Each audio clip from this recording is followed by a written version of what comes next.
Renungan Pagi Bersama Allah di Waktu Fajar oleh Ellen G. White, 7 Januari 2022. Mari kita berdoa. Bapa kami yang di sorga, Allah pencipta langit dan bumi, laut dan segala isinya, Allah yang maha besar, maha kuasa, sumber segalanya, yang kami sembah selalu melalui anak-Mu yang tunggal, Yesus Kristus. Terpujilah Yesus, anak Allah yang maha tinggi, yang adalah roti hidup bagi kami. Pada pagi hari ini kami bersyukur boleh bangun dan berbakti, dan sebagaimana membaca dan mendengarkan nasihat firman-Mu, kiranya ini menjadi pembaharuan bagi masing-masing kami. Beserta kami sepanjang perbaktian ini, kehendak-Mu yang jadi. Ampun kami akan dosa dan salah, karena kami berdoa hanya dalam nama anak Allah yang tunggal, Yesus Kristus, yang adalah Tuhan dan Juru Selamat kami. Amin. Renungan hari ini akan dibacakan oleh Ibu Giovanna Sunderland. Kepada Ibu Gita, kami persilahkan. Selamat pagi. Judul renungan pagi kita dapat mengenal Dia. Akan tetapi kita tahu bahwa anak Allah telah datang dan telah mengaruniakan pengertian kepada kita, supaya kita mengenal yang benar, dan kita ada di dalam yang benar, di dalam anaknya Yesus Kristus. Dia adalah Allah yang benar dan hidup yang kekal. 1 Yohanes 5 ayat 20.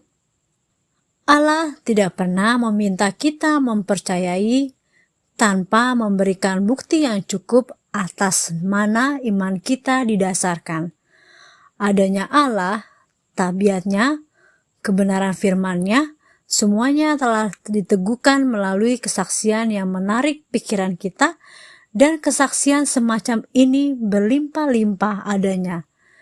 Namun demikian, Tuhan Allah tidak pernah menjauhkan kemungkinan bimbang. Iman kita haruslah dialaskan atas bukti, bukanlah di atas pertunjukan. Orang-orang yang ingin bimbang mempunyai kesempatan untuk itu, sedangkan orang-orang yang sungguh-sungguh ingin mengetahui kebenaran akan memperoleh banyak bukti-bukti atas mana mereka meletakkan iman mereka. Kebahagiaan Sejati halaman 118. Alkitab membukakan kebenaran itu dengan kesederhanaan dan dengan satu penyesuaian yang sempurna terhadap keperluan-keperluan dan kerinduan hati umat manusia, yang telah menakjubkan serta memikat pikiran orang-orang yang paling tinggi budi bahasanya. Sementara orang-orang yang sederhana pikirannya dapat menyelidiki jalan keselamatan itu. Namun, segala kebenaran yang dituturkan dengan sederhana ini mencakup hal-hal yang begitu tinggi dengan jangkauannya yang begitu jauh, yang melampaui kuasa daya pengertian manusia, supaya kita dapat menerimanya hanya karena Allah telah menyatakannya. Oleh karena itulah, rencana keselamatan ditaruh di hadapan kita dengan terbuka, supaya tiap-tiap jiwa dapat melihat langkah-langkah yang hendak diambilnya dalam pertobatan kepada Allah dan iman di dalam Tuhan kita Yesus Kristus, supaya diselamatkan di dalam jalan yang telah disediakan Tuhan Allah. Tetapi di bawah segala kebenaran ini, yang dengan mudah dipahami, terdapatlah rahasia-rahasia yang menutupi kemuliaannya. Rahasia-rahasia yang melebihi kuasa pikiran di dalam menyelidikinya. Namun demikian mengilhami pencari kebenaran yang sungguh-sungguh dengan kemuliaan dan iman. Semakin diselidikinya Alkitab, semakin dalam keyakinannya bahwa itulah firman Allah yang hidup, dan pertimbangan manusia tunduk di hadapan kenyataan kemuliaan ilahi. Kebahagiaan Sejati halaman 121 dan 122. Terima kasih, Tuhan Yesus memberkati. Terima kasih atas penata layanan Ibu Gita. Tuhan Yesus memberkati. Selamat pagi saudaraku dalam Tuhan. Renungan hari ini berkata, kita dapat mengenal Dia. Siapakah Dia yang dimaksudkan? Dan jika disebut Dia, maka itu adalah tunggal dan bukan jamak.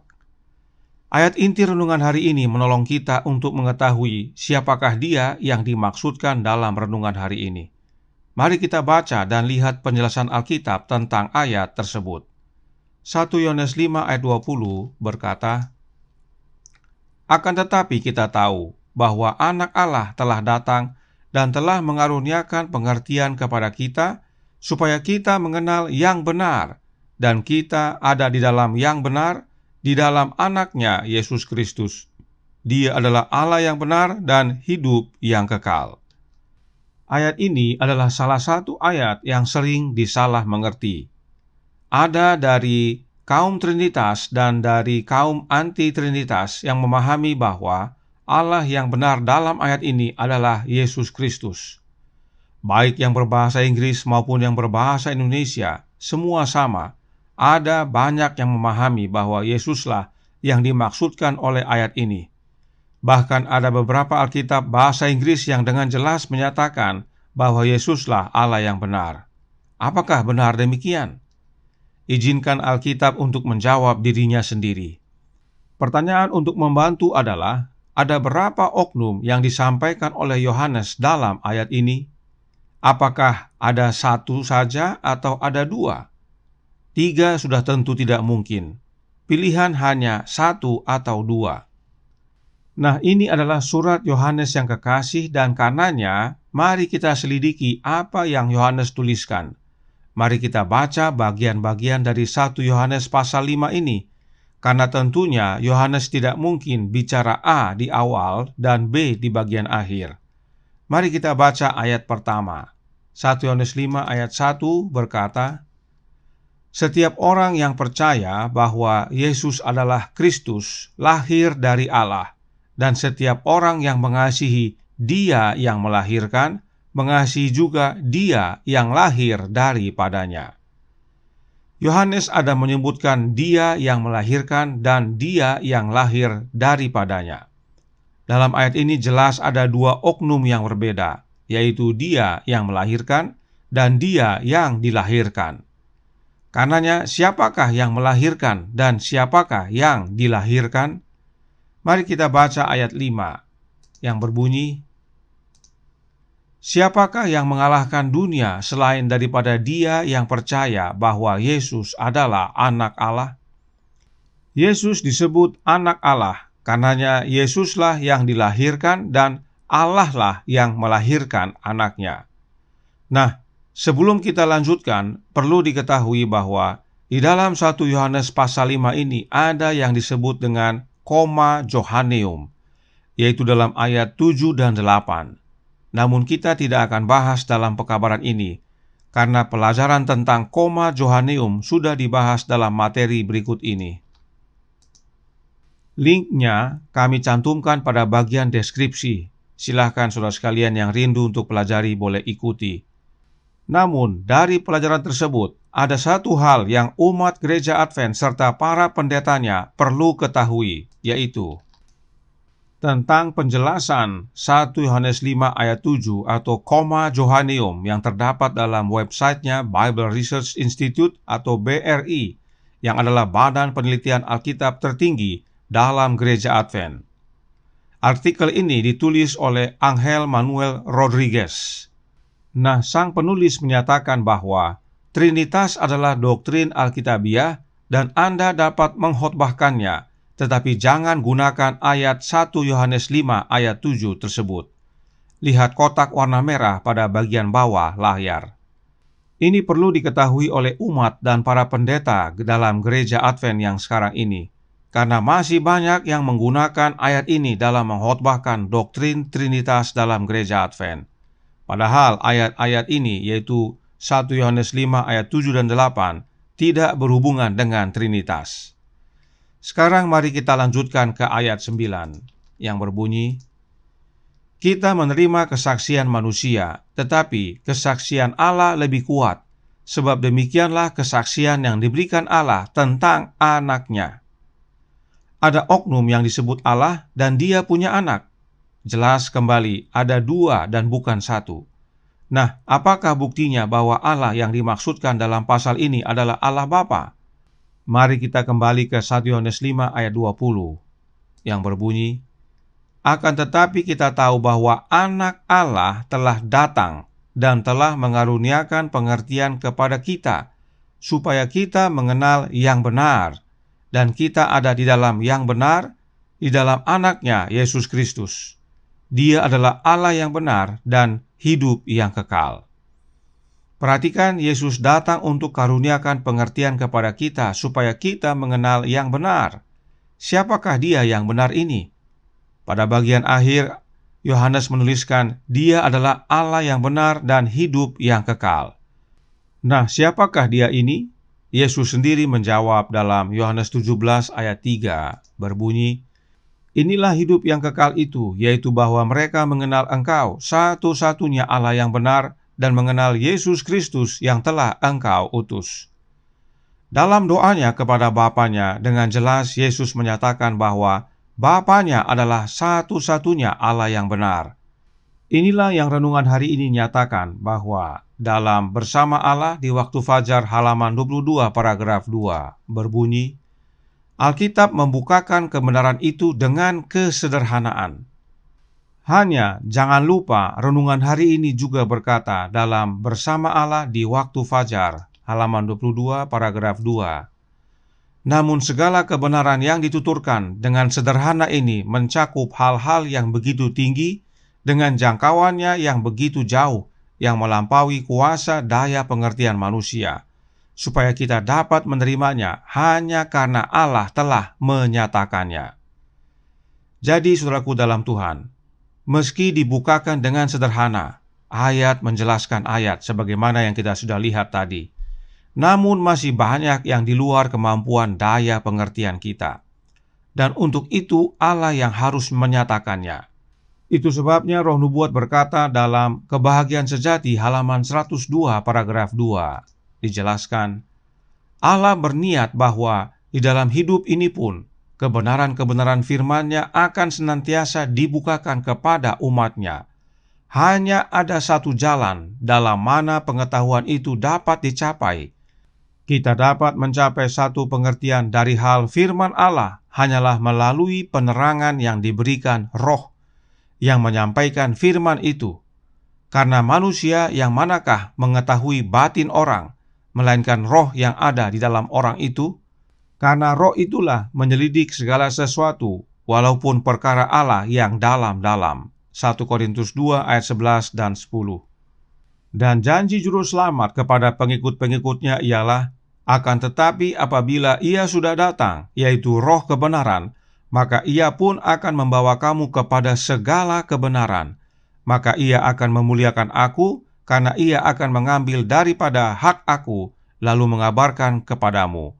Yahya 16 ayat 13 dan 14. Beberapa daripada ayat ini ditulis dalam terjemahan lama. Hanya ada satu cara untuk mencapai pengertian akan firman Allah, yaitu melalui penerangan yang diberikan oleh Roh, yaitu Roh kebenaran. Yesus berkata, tetapi apabila Ia datang, yaitu Roh kebenaran, Ia akan memimpin kamu ke dalam seluruh kebenaran. Yohanes 16 ayat 13. Nah, tentang ayat ini Roh Nubuat menjelaskan dalam 1888 material halaman 1055 paragraf 7 berbunyi, Yesus berkata, tetapi apabila Ia datang, yaitu Roh kebenaran, Ia akan memimpin kamu ke dalam seluruh kebenaran, tetapi Ia tidak akan berkata-kata dari dirinya sendiri, tetapi segala sesuatu yang didengarnya itulah yang akan dikatakannya, dan Ia akan memberitakan kepadamu hal-hal yang akan datang. Ia akan memuliakan aku, sebab Ia akan memberitakan kepadamu apa yang diterimanya daripadaku. Segala sesuatu yang Bapa punya adalah aku punya. Sebab itu aku berkata, Ia akan memberitakan kepadamu apa yang diterimanya daripadaku. Kristus harus hidup dalam instrumen manusia. Paulus berkata, aku telah disalibkan dengan Kristus. Namun aku hidup, tetapi bukan lagi aku sendiri yang hidup, melainkan Kristus yang hidup di dalam aku. dan hidupku yang kuhidupi sekarang ini di dalam daging adalah hidup oleh iman dalam Anak Allah yang telah mengasihi aku dan menyerahkan dirinya untuk aku. Dari penjelasan ini nyata bahwa roh kebenaran yang dimaksudkan adalah tinggalnya Yesus di dalam kita, yang adalah alatnya. Kita adalah instrumen Yesus. Itu sebabnya Paulus berkata, "Bukan aku lagi yang hidup, tetapi Kristus yang hidup di dalam aku." Tidak heran Roh Nubuat menyatakan yang berikut ini dalam manuskrip Ulysses, volume 2, halaman 337, paragraf pertama. Yesus datang kepada Anda sebagai roh kebenaran. Pelajari pikiran roh, konsultasikan dengan Tuhanmu, ikuti jalannya. Dikatakan Yesus yang datang kepada kita sebagai roh kebenaran. Maka roh kebenaran itu adalah Yesus itu sendiri. Sebab memang Yesuslah sang kebenaran, dan oleh karena roh kebenaran sama dengan penghibur, maka Yesus itulah sang penghibur.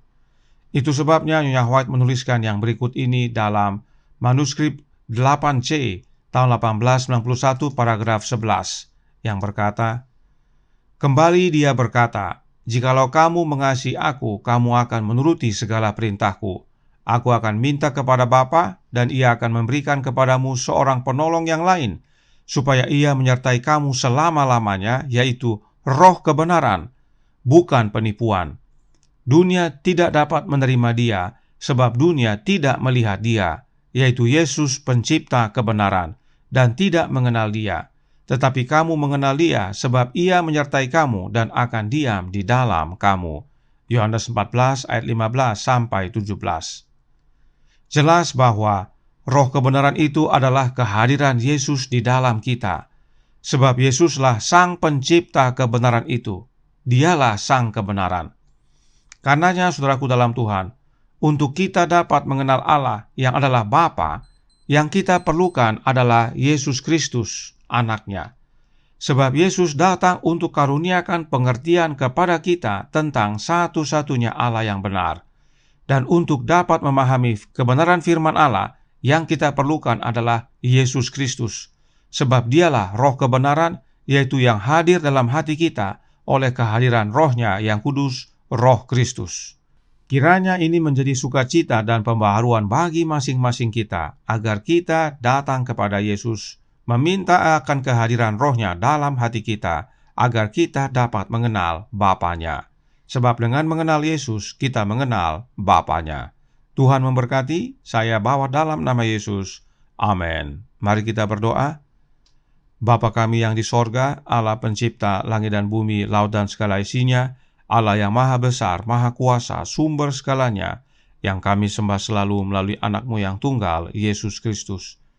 Terima kasih atas pencerahan dalam Alkitab dan juga Roh Nubuat, bahwa Dia yang dimaksudkan dalam renungan hari ini adalah Allah Bapa, dan meskipun dinyatakan dengan sederhana dalam Alkitab, tetapi masih ada juga yang di luar daya pikiran kami, dan itu Allah nyatakan melalui Anak-Nya. Dan Anak hadir dalam hidup kami melalui kehadiran Roh-Nya, yaitu Roh Kristus, yang disebut juga Roh kebenaran dan juga disebut penghibur. Kiranya ini menjadi sukacita agar kami selalu meminta kehadiran Roh Kristus dalam hati ini. Karenanya tolong kami ya Bapa, curahkan Roh Anak-Mu dalam hati ini, kehendak-Mu yang jadi. Ampun kami akan dosa dan salah, karena kami berdoa hanya dalam nama Anak Allah yang tunggal, Yesus Kristus, yang adalah Tuhan dan Juru Selamat kami. Amin.